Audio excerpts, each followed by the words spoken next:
আসসালামু আলাইকুম। আমি এখন আছি মালয়েশিয়ার কোতাবাড়ু বাস টার্মিনালে। আমরা এই বাসে করে এখন কুয়ালালামপুর যাব।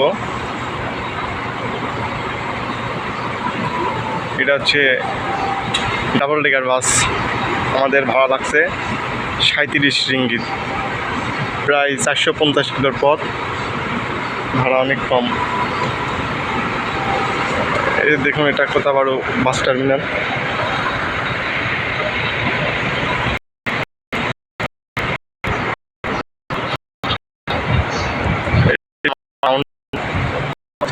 কুইন এক্সপ্রেস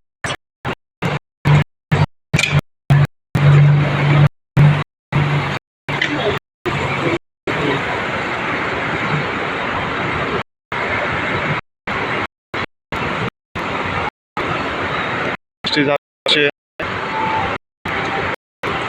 নূর, পিএস, চোজায়া, কাজাং, নীল।